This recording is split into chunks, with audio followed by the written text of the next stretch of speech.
Good morning, good afternoon, and good evening, depending on wherever you are in the world when you listen to this podcast. My name is Jabir McKnight, and I'm your host of the Spark Podcast. And I have my co-host with me today for this special episode, Hashone Carry. What's up, y'all? Hashone Carry Jr., shot by Hash, and we are here with a lovely guest. Karine Lawani, by way of Ireland, but of Nigerian heritage. And we're going to have a very special conversation, really diving into your background of content creation, but also, your journey getting there and what it really takes to succeed in that space. So we know, especially our Gen Z audience, a lot of people want to get into content creation, and you're doing it at a high level. So we're excited to have this conversation. You want to give us a high-level overview or introduce yourself about some of the great things that you've done and your background? Sure. We'll take it from there. It's a lot of questions. First of all, thank you so much for having me on the podcast and for the amazing introduction. I'm known as King Karine, and you'll understand where the King comes from. So I'm originally Nigerian, but I grew up in Ireland, and I've been living in Ireland like my whole life. I currently live in the UK, and I moved to the UK because in Ireland they don't have a huge audience, or they don't have the means for an influencer to thrive, and they don't even have a really support system. So literally just me moving over, I literally moved on the day of COVID, like the day they announced people don't have to work anymore. I literally left my job, booked the flight, and moved straight to the UK and just started life from there. And we're here now, we're super famous. I'm kidding. No, you're not kidding. You're serious, and we love that. We love that. Honestly, I think that's a great place to start from.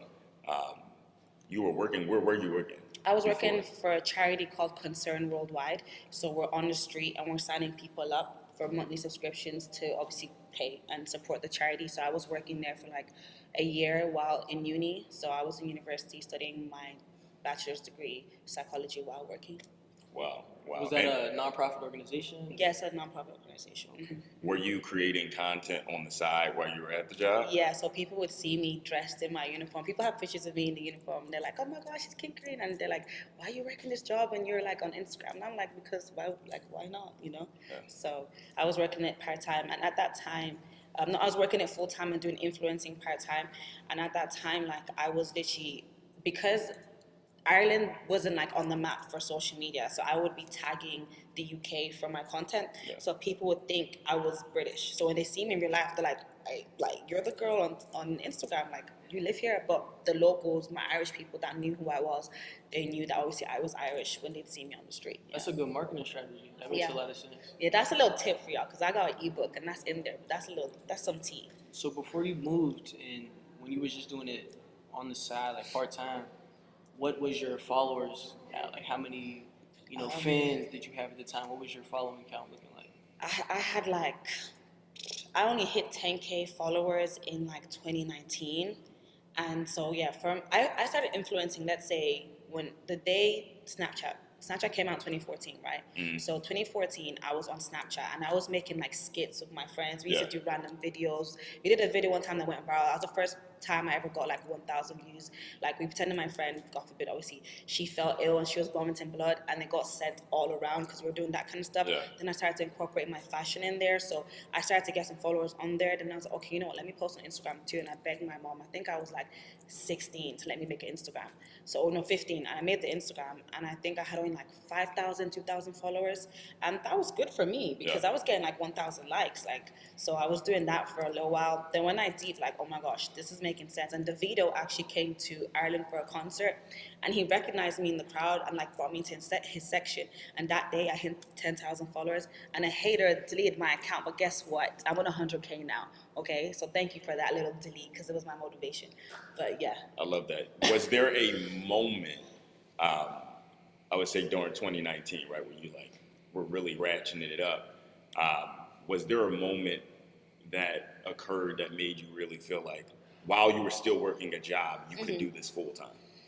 I think when I got my first paid collaboration deal, and it helped me add on to, so I was saving for something, and it helped. It was like that little bit of addition. And I was like, okay, you know what, like that's an addition, but I can make that the whole kind of profit instead of me having to work. And on top of that, the recognition was helping my content do well, so more people recognized me. So I was like, I could literally, if I put more effort into this full time, I can make more money and be known better. And it might not be in a financial way. Girls would come up to me and say things like, we don't have like an influencer in Ireland. You give me like genuinely reason to live. You give me support. You give me inspiration. You've helped me overcome shyness and all that kind of stuff. So that even motivate me even more, because that could be a full-time job, you know, in itself, motivating younger girls, motivating the Gen Z crowd. So, yeah. I have a question. So this was a younger Gen Z crowd. Clearly, that meant a lot to you. Yeah, pride. When you were their age, let's say you putting their shoes on, did you have someone like that you looked up to, or are you kind of playing the role that you wish you had? And I did, but they weren't in Ireland. It was like Jada Wada. Like every girl that's my age knows when we were like 13, 14, 15, 16, Jada Wada was the it girl, because she made her own money. She literally, like, she had her own business. Amor Jada, when she was like 17, she made her first million before she even hit 18. And she was an influencer at that. Like her fashion was tea. Her vibes were tea. So we were like, everybody loved her because of the energy she gave. She gave like, boss babe, I don't need no one, respectfully. And that was kind of the girl for me. So I was like, I didn't think to myself, I want to be that in the UK. I mean in Ireland. Because Jada gave me those vibes, I naturally emulated that in my own country, if that makes sense. So with Jada Wada being a big influencer, and you know that's global, that's international. She's tapping into y'all country as an audience. So, was there ever any like differentiation that you made in your mind of like, okay, this is like America though? Like, what did you take? I'll say, you know, from her American influence, but like the roots of your country. What did you want to make sure that you incorporate into your brand and your platform, like when you decided to take it, you know, full time? I feel like it was her hustle, because Ireland is such a small town. Everybody's okay with being just like, not nobodies in a disrespectful way, but being nobodies. You know what I mean? Like if you're in a group and your friend starts to dress a little bit more different, start to, you know, be a little bit more flamboyant or bring attention to themselves, they look at you like, why are you doing all of that now? So that confidence that Jada had is what gave me confidence to be confident in my own country, because nobody wants you to like, everyone wants to be in their box and they're okay with that. So her individuality was like, you know what, I'm gonna make everyone in Ireland understand that we don't actually have to just do 9 to 5s. We don't, like, even if you like it, that's fine. But people that don't like it but don't have the confidence to do something else, we can't do that. It doesn't have to be only seen on America. It doesn't have to be seen on TV. We can have that lifestyle here. Because now everyone in Ireland is doing way better. Like there's so much work in Ireland for influencers, for entrepreneurs, for music, for artists. Like you probably even know some Irish artists and you wouldn't even know that they were Irish, you know, that kind of thing. Yeah. So that's why I felt like I'm gonna use that individuality, because everyone always says my style is so American, and that's definitely because of her influence from when I was like 13. Yeah. If I can extend on that, like, so how would you describe an Ireland influencer? Like what about you is unique and different from that American influencing scene that we see? Because like I'm Nigerian-Irish, and I can say that my roots come from places that speak Irish, you know, because I can actually speak Irish. It's called Gaeilge. And while learning Irish and learning who we are, it's like a second mind, it's like a second person. Sometimes I tap into that part of me that's just, you know, an Irish Nigerian. You know, I don't have to like proper explain it, like, don't you get what I'm trying to say? So it's like when people see me, they know that, okay, she's not British, but she's not American, so where does she come from? It's like Ireland. And it's that because no one really knows like where even Ireland is. So it's that individuality of being from Ireland that I can say that that's what makes me different to everyone else. Because when I'm leaving on live, because I go on live on TikTok a lot, and people are scrolling, they're like, so if you're not British and you're not Irish and you're not you're not British, you're not American, where are you from? I'm like, Ireland exists, you know? Yeah. So I love being like the staple to let people know that there's Black Irish people doing their thing. Let's tap into that a little bit more. Yeah. Thinking about that as you're expanding your reach, clearly. And we'll talk about something that people may have seen you in, but I don't know if they know if they saw you in. But that being said, as you expand your reach, thinking about, like you said, your Nigerian Irish heritage, I want to lean more into the Nigerian portion. What do you pull from that? What influences the brands that you work with, and just how you carry yourself with your marketing?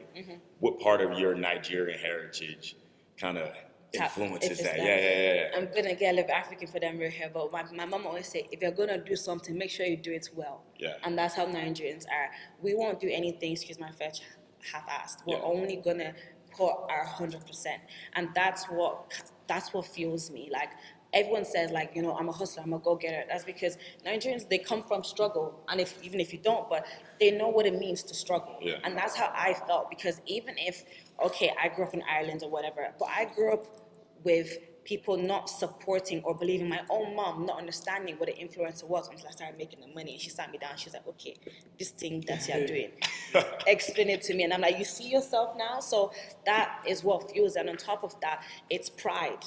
Being prideful of the fact that I want to do this and I'm doing well, so let me respect it and take care of it. Take care of my image, shape my individuality. And on top of that, not just be a pretty face, get my degree on the side, Education. like exactly, my education is important. So it's all in all, make sure my character makes sense and aligns with me being an influencer. And one thing about Nigeria that I love as well, that therefore influences me, is like, we're so happy doing things. Like people be like, oh, it's your job. It's my job, but I'm having fun. I'm so happy being an influencer. Like I'm in Tokyo taking content. My outfit's paid. Shout out to Ego Official. Outfits, Ego. Yeah, and I can live like that, But that's because of the hard work I put in from 13 to 16 to 21 to 25. So talking about kind of family support, familiar support, and I know anyone that's listening, whether it's any support system, friends, family, it takes time for people to support you. They kind of want to see the success, and I know that's discouraging. Yeah. It is discouraging, but that's a cycle that we have to go through where people are not just going to believe in you because they may care about you and they want to make sure that you're utilizing your time correctly. But for aspiring entrepreneurs or people that are in those startup phases where it's a little bit tough, then they may not have that familiar support. Is there anything that you felt like you could have done earlier on to help your family or your mother understand what you were doing, or do you think it was better for you to go about it the way that you went about it? I think I could have included her or invited her to things more. Yeah. So from young, because I was /influencer /entrepreneur, because I have businesses as well, I would have events for young girls, talking events, teaching them how to become their own entrepreneurs. I even had academies. I feel like if I sat her down sometimes and explained it to her or invited her, she would have understood, because when I moved to the UK, she moved before me, but I got an award and I was in a magazine and I invited her. And that was her first time in years, that's 10 years in her scene. And she was like, I wish you invited me since you were young, because you've been going to these things for years. And I just used to think okay, nice, I'll come back and show her pictures, but it's different than being there. So I feel like maybe if I included her, if you have a mother or you have family that wants to know, then yeah, because you might include them and then they don't care. But if they do care, or you could extend the invite, I would say letting them come in your world helps them to understand and support before they see the funds, for sure. Yeah, that's probably what I would have done different. I got a question. I wanted to take it back to something you said earlier. You said education is super important, which is why you chose to get your degree in psychology. And although you took the full-time influencer path, psychology is used all the time and can be used Absolutely. in business. So the marketing, literally all of the influencing, there's psychology that comes into that. What people are going to click, what's going to make somebody react to this. Exactly. So can you speak about how your college education and then the psychology degree, I guess helped the influencer career, because that's not something that most people think. Yeah. Would go together. Yeah. Yeah, I feel like helping. The reason why I wouldn't study psychology in the first place is because in Ireland, I didn't have like support when I first started to like show my personality or become an influencer, because I never set out to be an influencer. I didn't know what an influencer was. I loved Jada, but I didn't know she was an influencer. Do you get what I'm trying to say? So when I set out to post myself more and I was getting bad reactions, I was like, why y'all doing that? It was hated. Yeah, they were basically, and I was like, you know what? I understand that because I don't know why people's brains work the way they work. So that was a big part of me wanting to study psychology, to understand that. Then when I understood like mental cues, behavioral cues, and all those kind of things, it helped me to incorporate that, because sometimes I'll take a picture and I don't even like it. I know the public is gonna like it, and I'll post that picture. That's psychology then and there, like, you know, because I'll show my friend and she's like, oh my god, it's so cute. And I'm like, that picture is horrible, but watch, it's gonna get like 10K likes, you know. And on top of that, how people perceive things, I understand that, you know what, they didn't hate me because they didn't like what I was doing. They were projecting their lack of confidence onto me, and that caused them to not show me support. Yeah. So that helps in one, giving you strength in continuing to do social media, because social media is brutal. I've had scandals. I've been on the Shade Board, the Shade Room, Fashion Concept, and they were difficult for me. But if I didn't go through psychology, if I didn't go through the hate, if I didn't go through all of that, I probably would have gave up, because it's a lot. But you have to put yourself in other people's perspectives and understand that they're not you, you're not them. So how they're perceiving you is not how you want to be perceived, and that's actually okay. You mind if I add on Yeah, go something that Yeah. you said? So you were speaking about how you might take a photo, you don't like it, but you know that your fans and your supporters are going to like it. Being an influencer is a lot harder than people believe it to be. For sure. I think you just wake up and you know it's easy, but you know you got to plan things out. You always got to be thinking about new ideas. Yeah. So when it comes to the content you're creating, you might not always be 100% behind every post you make. Sure. Can you tell us about like what goes into the boundaries that you set for yourself when you're like, you know what, I don't think I like this, although I know my supporters are asking me like for this type of content, or I know they want to see more of this from me, but I don't really feel like my heart's in it. So can you speak about What will stop me the from doing limits, that? the Yeah. limits of like your content, what you know is not for you, and like what you try to prioritize the most? I feel like that would be a couple things. Most of all, it would come into with my religion, my faith. So, like sometimes obviously you can see I've got many tattoos. I've got symbols on me. And what's your religion? I'm Christian.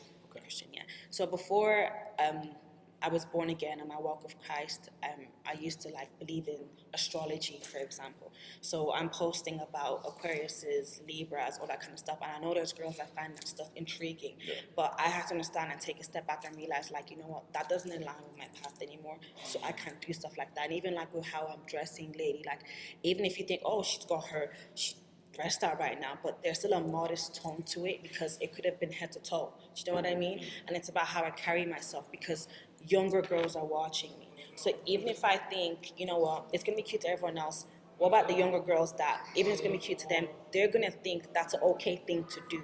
So even if I'm posting something that I think people are gonna like, I have to think about how they're also going to perceive it. So if it's harmless, that's okay. But if I think it could cause any kind of negativity or make someone take that upon themselves and think that's okay, oh, because Karine did it, I'm gonna do it, that's something that I would like shy away from and not probably want to do. Yeah. You know, I think that's really interesting, because when we think about at least the term influencer, Yeah. now it's kind of like a job title. Yeah. But I think what you described just now is like what it means to actually influence, Influence, exactly. right? Yeah. Like not what people have made it out to be, but how important that role is, and not just drawing the boundaries between, you know, what you're not willing to do, but also understanding that there are people that are listening to you and you're a leader and you have Exactly. the capabilities to shape minds, and really leaning into that influence. And I know just how algorithms are set up. Yeah. You have to pick and choose when those moments are. But I think it says a lot about you that in this journey, personal journey that you have for yourself, Yeah. it's not just personal. It's like, hey, whatever The you've girls been have through it too. before that, I want the girls that look up to you to be where you are early in the process. And that's what I always say, because people say something like, oh my gosh, I hope I'm just like you. And my reply is always, I hope you're better.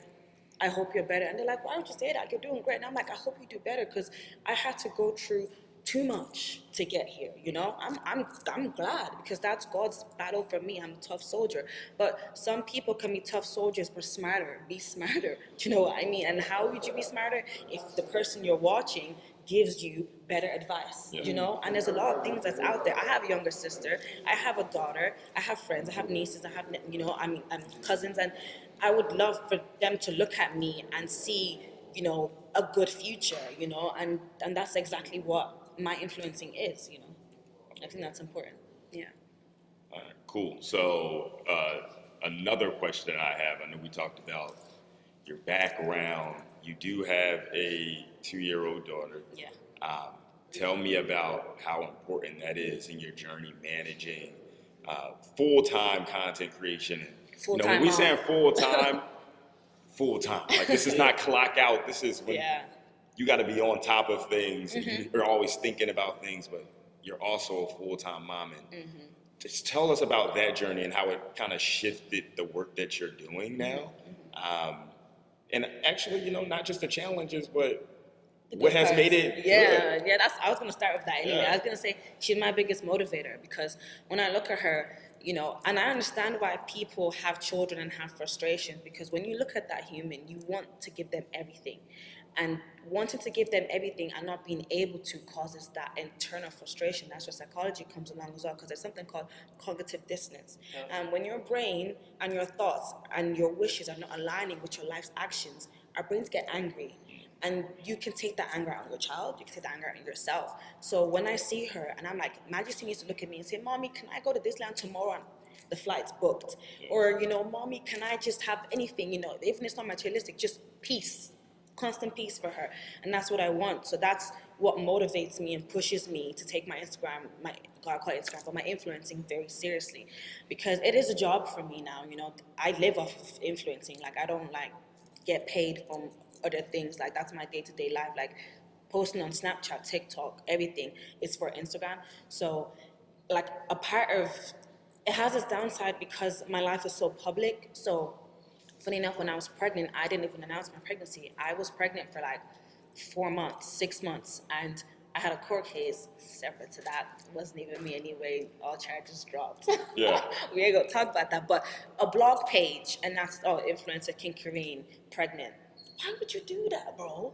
Like, why are you telling the whole world I'm pregnant for? So that's the bad part of being an influencer, because people think they have permission and authority over your life because your life is public. They say things like, oh, well, if you didn't want everyone to know, why are you an influencer? That doesn't correlate, babe, because my influencer life has nothing to do with my private life. Yourself, so, and even if I show parts of my private life, that still doesn't give anybody any right to tell me how to live my life. But that's where you have to separate yourself. And people ask me, how do you balance being a mom and having been a full-time influencer? Although I separate the two, I'm always doing the two at the same time. You always on. I'm always on. As last night, she's on FaceTime, I'm taking content. Do you know what I mean? She's in the house. When she was a baby, everybody knows this. When I first had her, I spent like 3 weeks at home. I was back to hair influencer. I'm originally a hair influencer, so I get paid to get my hair done like 4 or 5 times a week. I was breastfeeding her, getting my hair done, taking TikToks. My face is chunky as fuck. I was so fat in my pregnancy. Literally, I'm so chunky. The baby's on my boob. She probably has got to be spray in her brain, you know, but she's so intelligent. So it's like, I just balanced it. And days when I feel like, bro, this baby is stressing me, TikTok is stressing me, put that one down and focus on her. And then swap it over. Send her to my mom's and focus on content. Then when I feel like, okay, I got my groove back, I can balance again, that's what you do. You just take literally everything, how your body can handle it at the end of the day. And that's how I did. Yeah. So your personality, who you are, everything about you, you know, you got your hand in a bit of everything. Yeah. You know, you got an eclectic portfolio. You know, you said you do hair, you got your own businesses, you do clothing, fashion.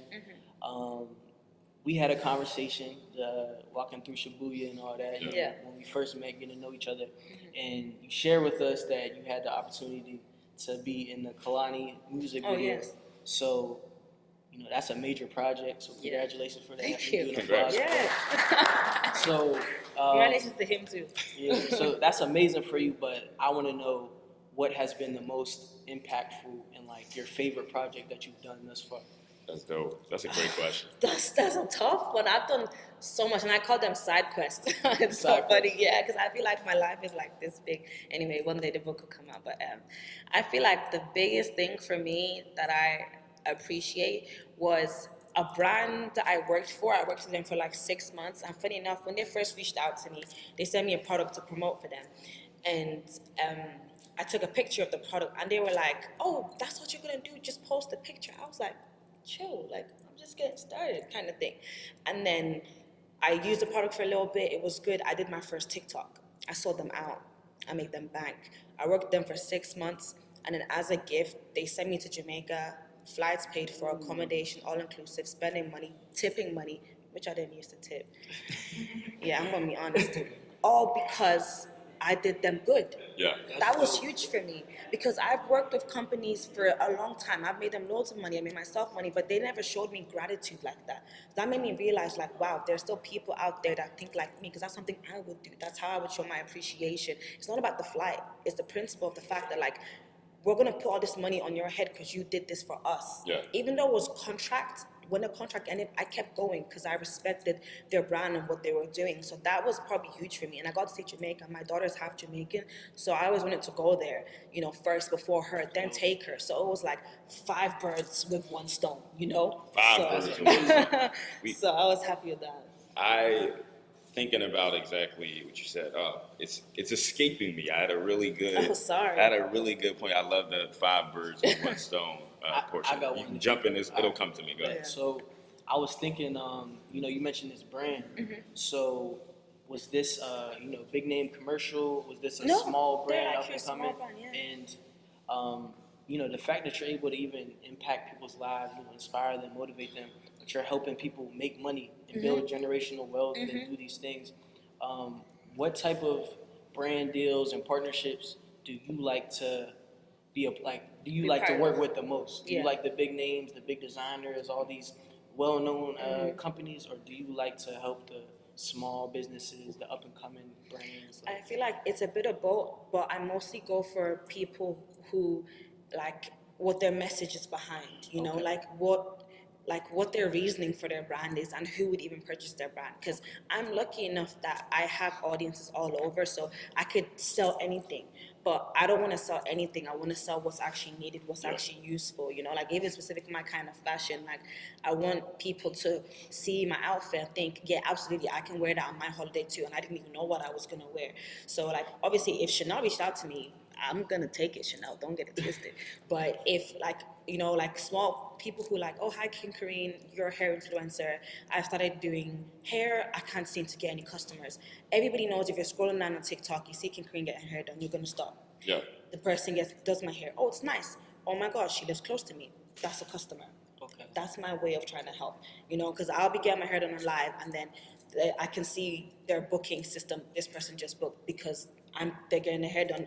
I'm getting my hair done by them. Yeah. So that's kind of like how I work with people.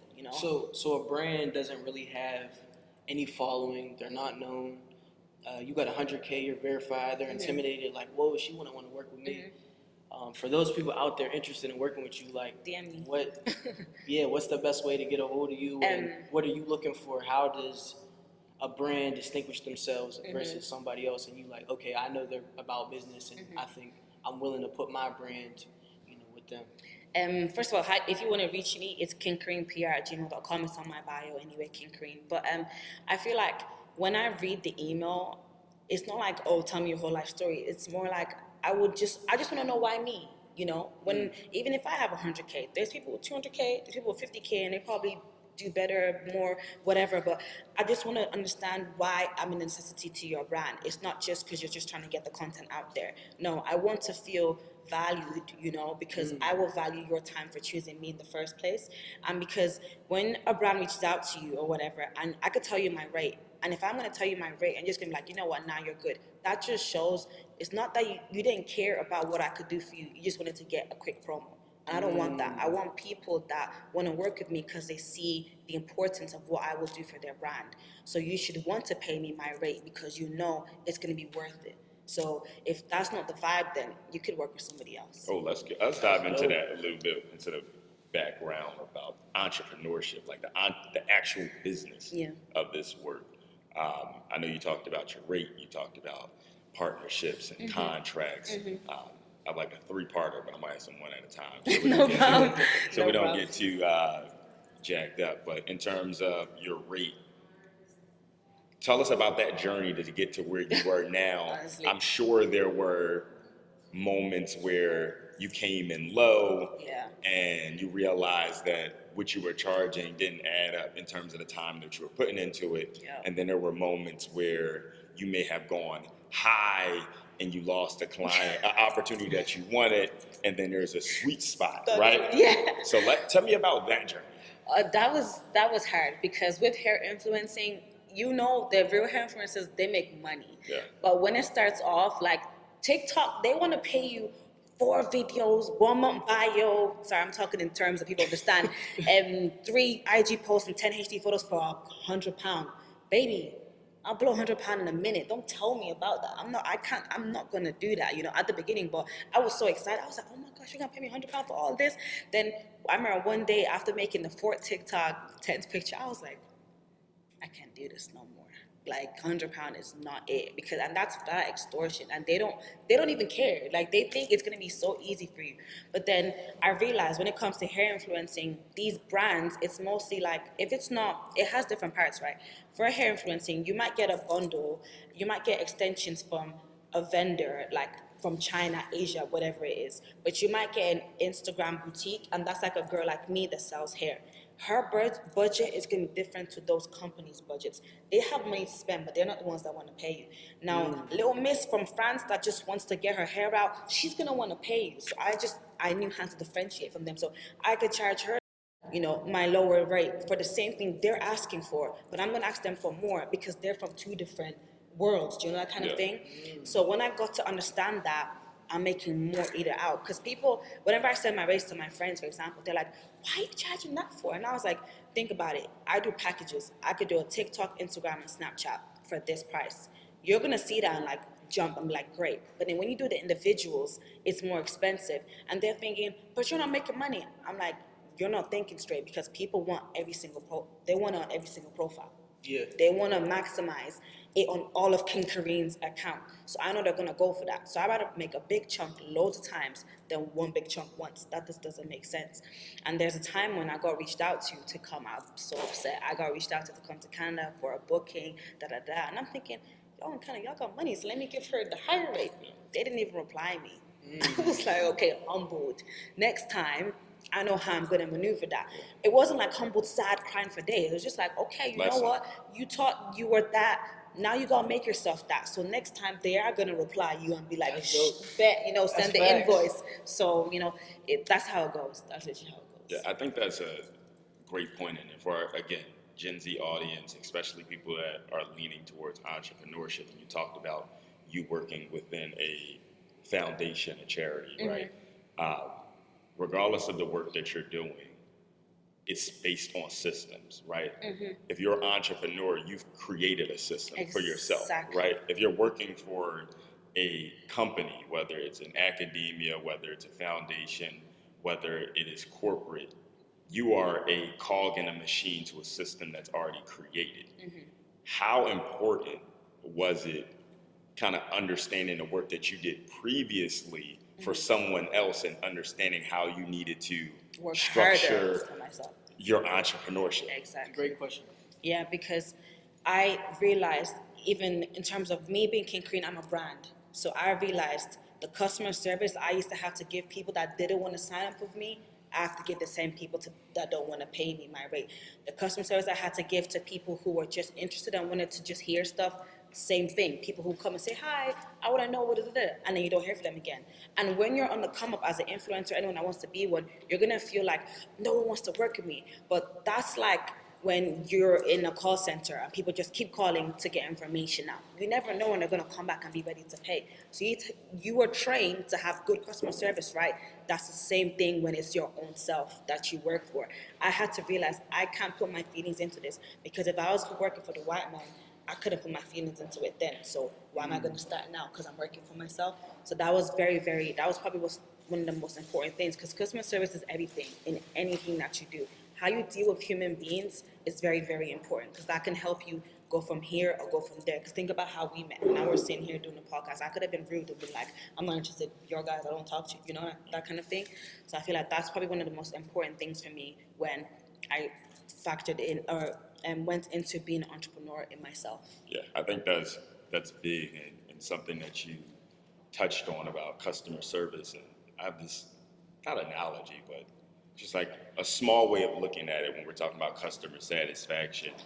It's about getting the same product at the same level each time, right?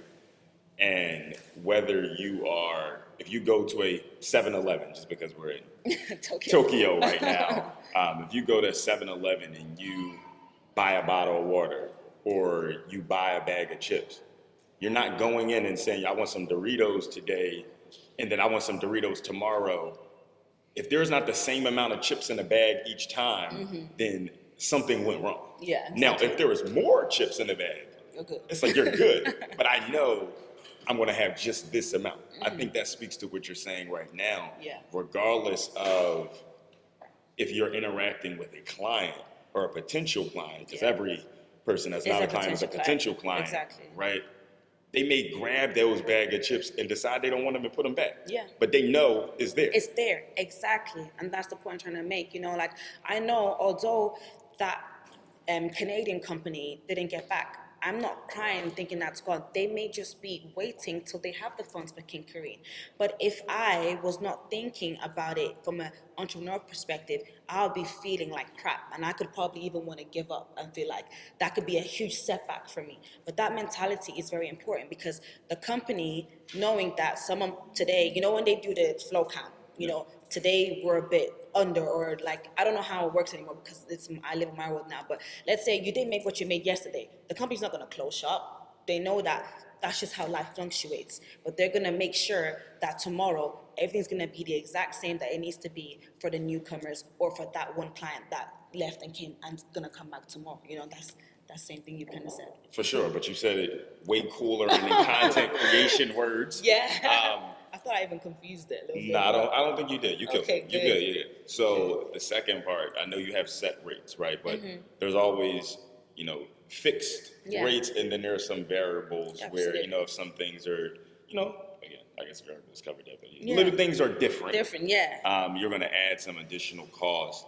So there's always some negotiation involved, right? Yeah. Take us through, and not any particular deal, but just some things that you look for in a negotiation with a potential client Collaboration, partner, where you're having some conversation and there's some give and take for someone that wants to get into content creation. I feel like it's going to be, first of all, whenever people ask me, how do you decide your rate? I always say, ask for what you think you deserve. So if you want me to come and do a photo shoot for you and it's going to be for 7 hours, right? I feel like I deserve this amount. I've told you what I deserve. You might say, hey, we want to work with you. That's out of our budget. Like, you might say, okay, if you cover my transport and have food for me, I can do this. That's happy for everybody.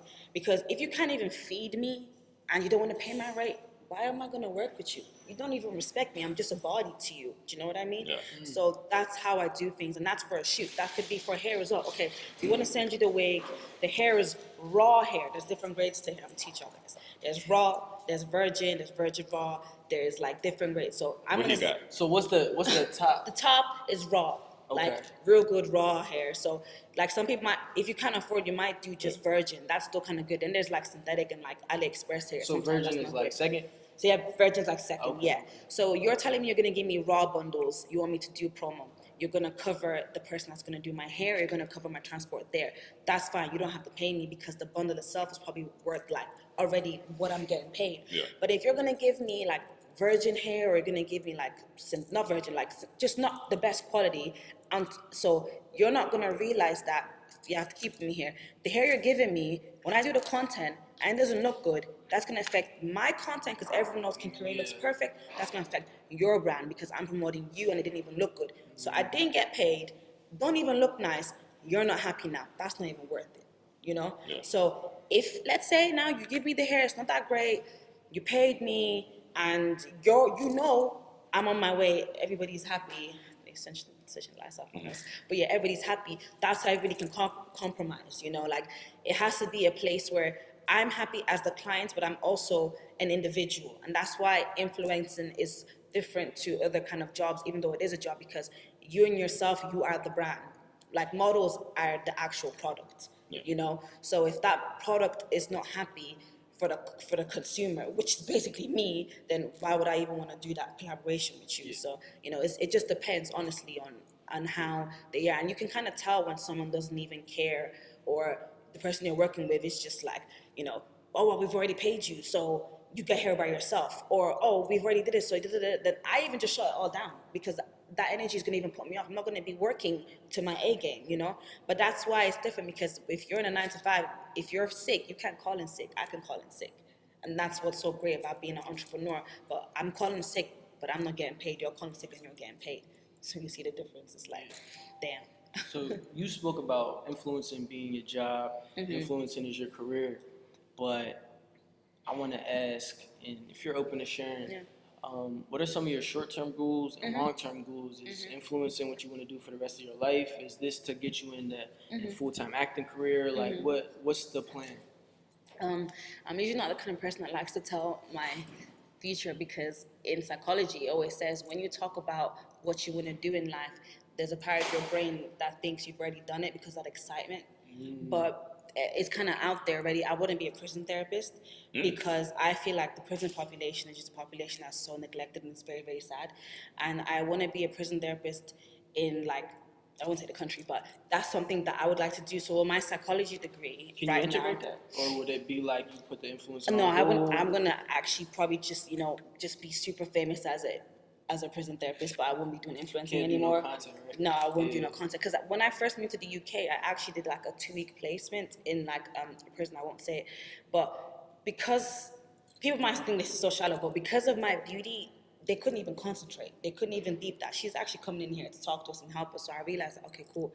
Let me just do all the little fun things, influencing. Probably after I've gotten married and stuff like that, then I'm gonna give that my full attention, and I'll be better equipped. I'm not an adolescent. I'm not 25. I can maneuver men a bit better when I'm probably like, older. That's just how the brain will work.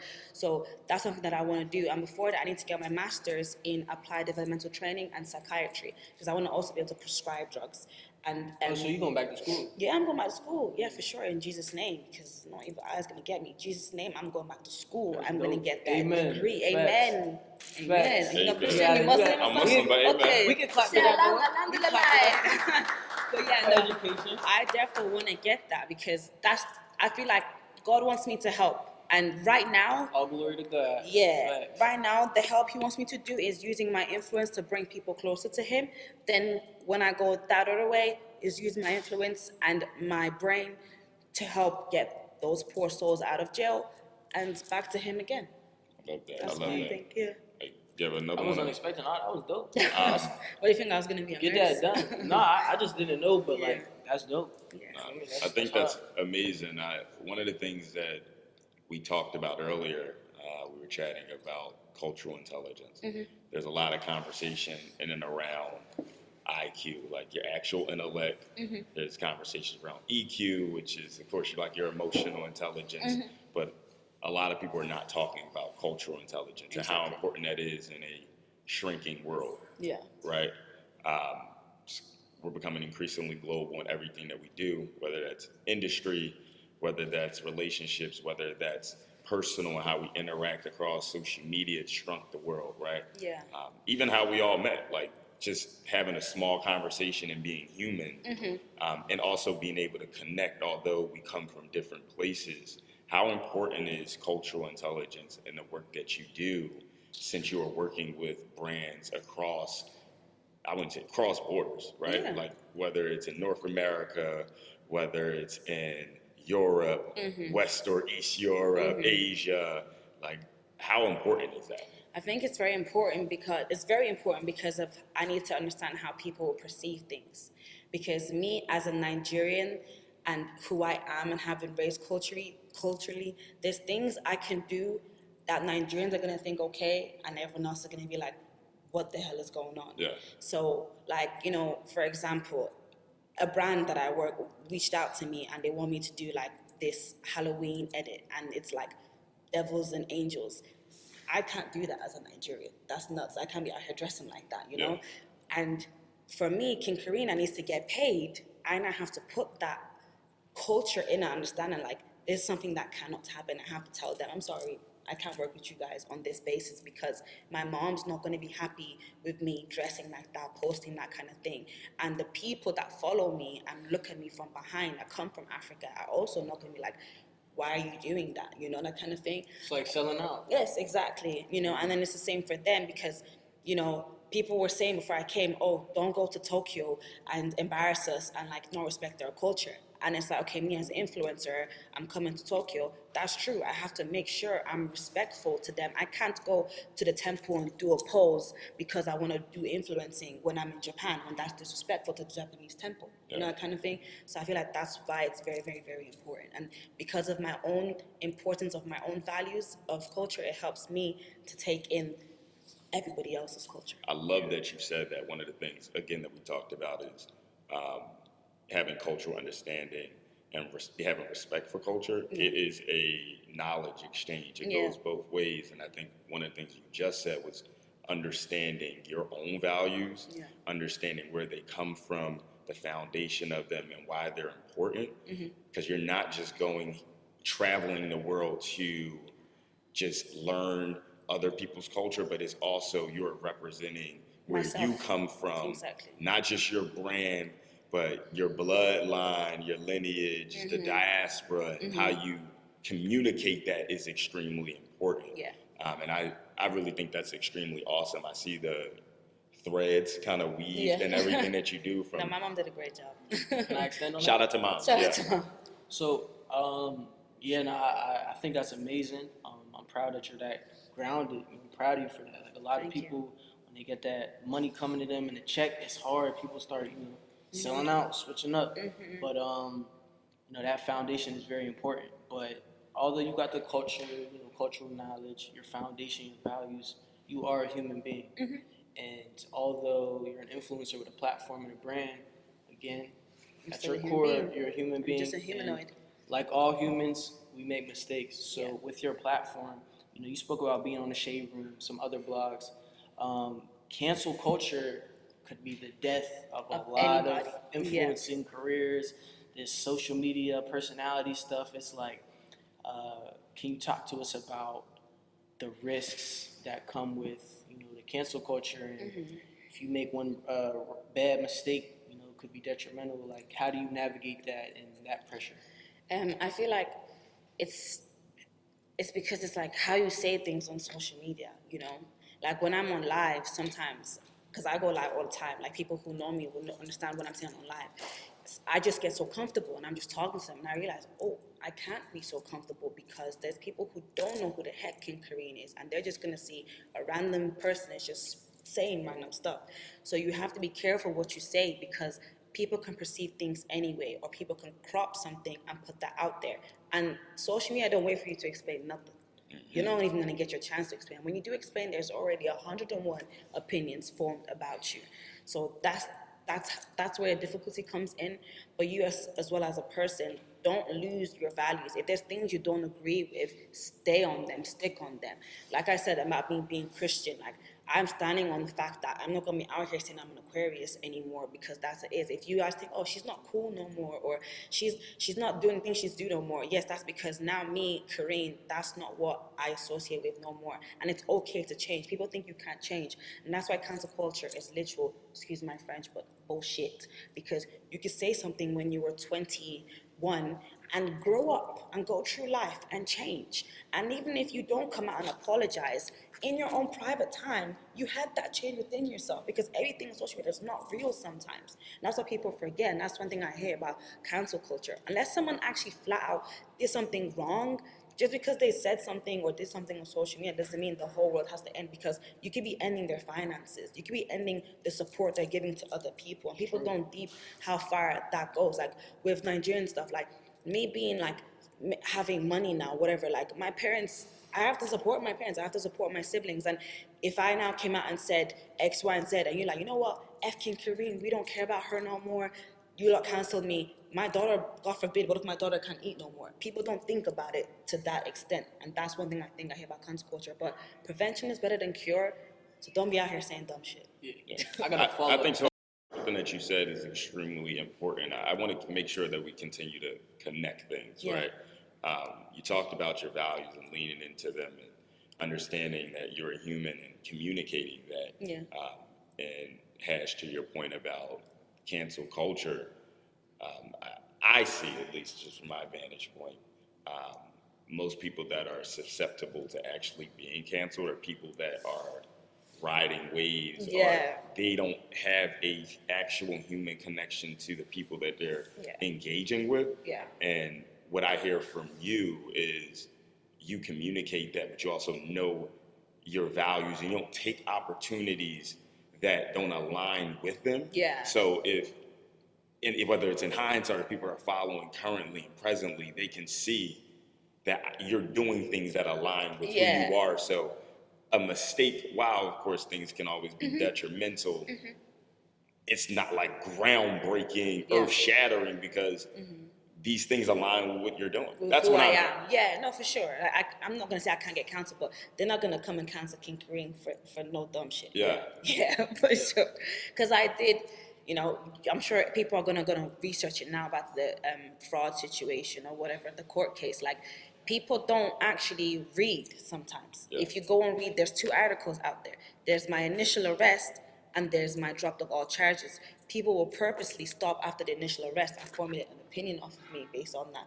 But the people who actually have brains and will understand the full thing will go and read the other bit and be like, oh, it's not what we thought it was. Because like I said, propaganda, social media is not real. People want to sell. The independent wants to sell. The Sun wants to sell. So how they're going to word things is not going to actually be how it actually was, you know? And that was very hard for me because I was pregnant when that happened. So to have people abuse me, saying stuff like, you're going to have your baby in jail. I'm like, what the fuck are you talking about? Jail's not even on the table. Like, go read the actual article, you know? So it's like the people who know me, or even the people, forget the people that don't know, people who actually know how to use their brains and understand things, they're the ones I'm checking for, you know? Not the ones who are just easy to be like, you know, potatoes, you know, tomatoes and that kind of stuff, boo. So, yeah, if that makes sense. So I wanted to ask a follow-up, so about like the conflict resolution when it comes to, you know, these blogs attacking your character and defaming you, and, you know, all the bots and haters in the comments and all that, when they're flooding your pages and, you know, trying to create this narrative and, you know, basically, you know, mess up your brand. Yeah. It's like, when do you know, okay, this is something I need to address?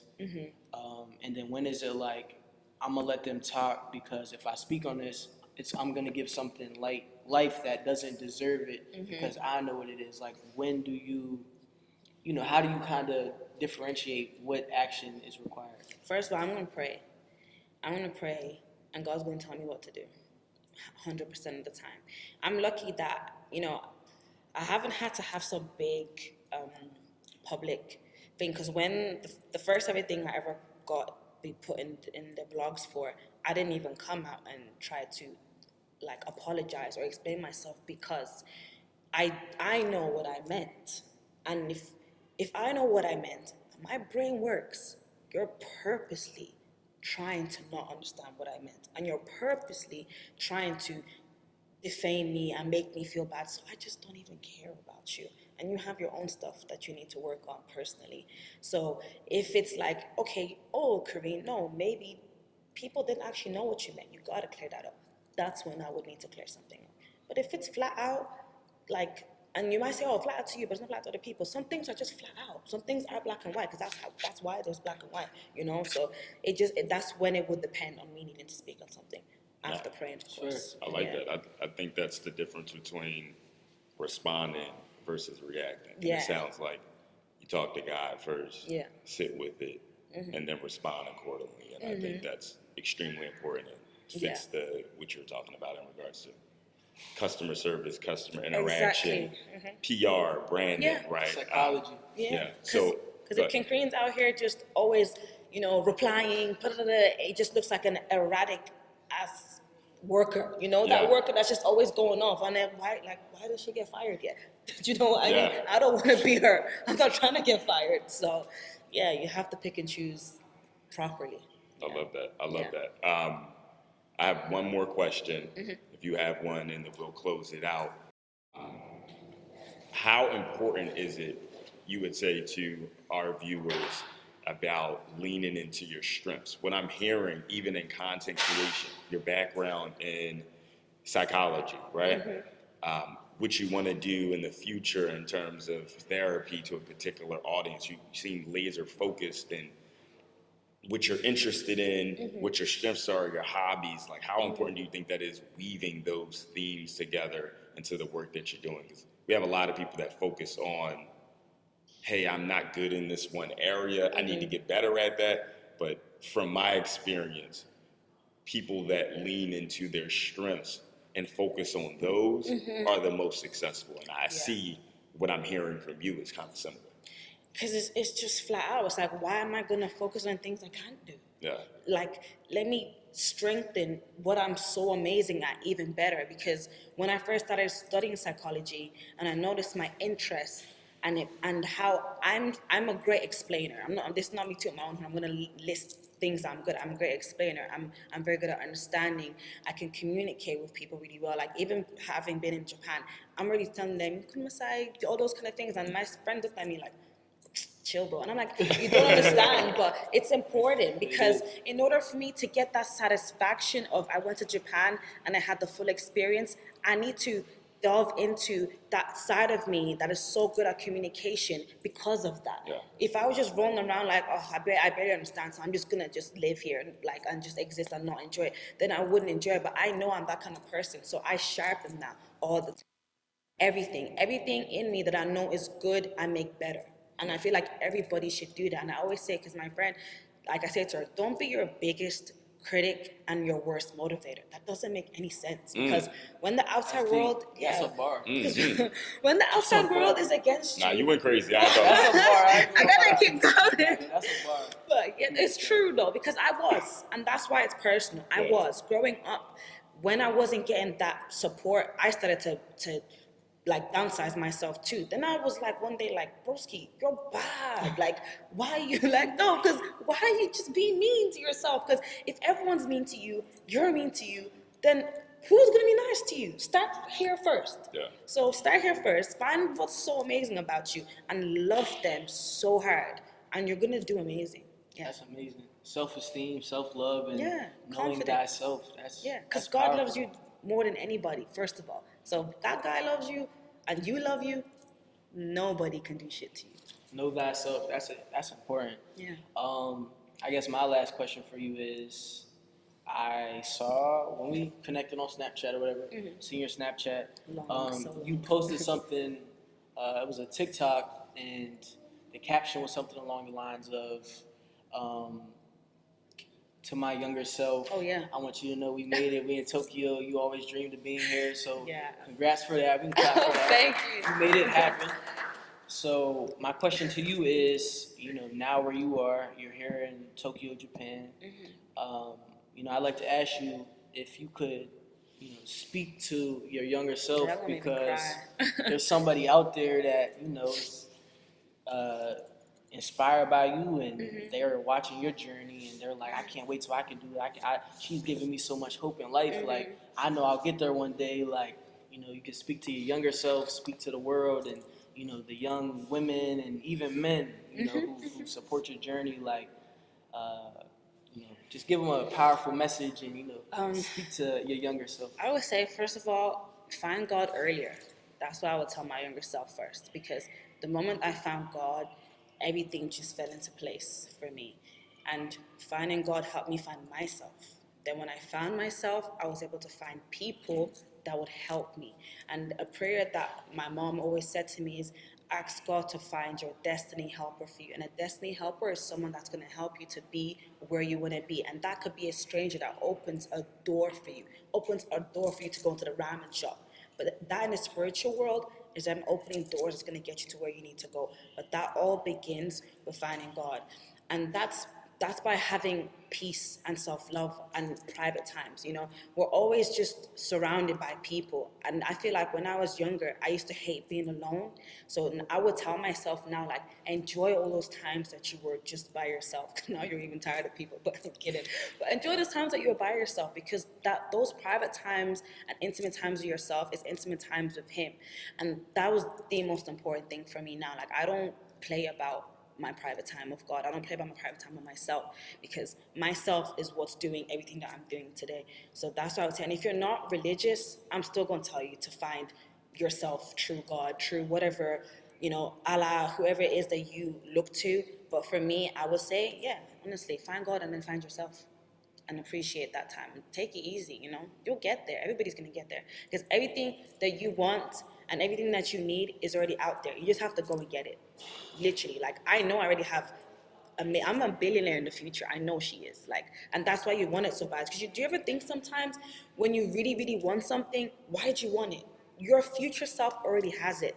That motivation is your future self trying to force your present self to go get it. That's deep. So deep that when you don't really care about something, that might not be in your alignment. But the things you care so much about, you need to have it in the future. So focus on that. That's Wow. deep. Wow, I think that's a great place to close it. Thank you so much. No problem. I do hope that conversation sparked a new perspective, whether you are an entrepreneur, you are a corporate superhero, or you're an academician, someone that's working in We'll make that word academia up. and you're killing it. We hope that this did shift your perspective. Thank you so much for No joining problem. us. Thank you for having me. Yeah, and I want to say thank you so much for your time. Thank you so much for, doing this, and good luck on your career. Thank you, And you too. continue to influence and impact people and Amen. empower the next generation and the older generations, whoever's watching. Continue to inspire the world, spread love, spread the gospel. And good luck. Yeah, and God bless you all. God bless. Thank Amen. you.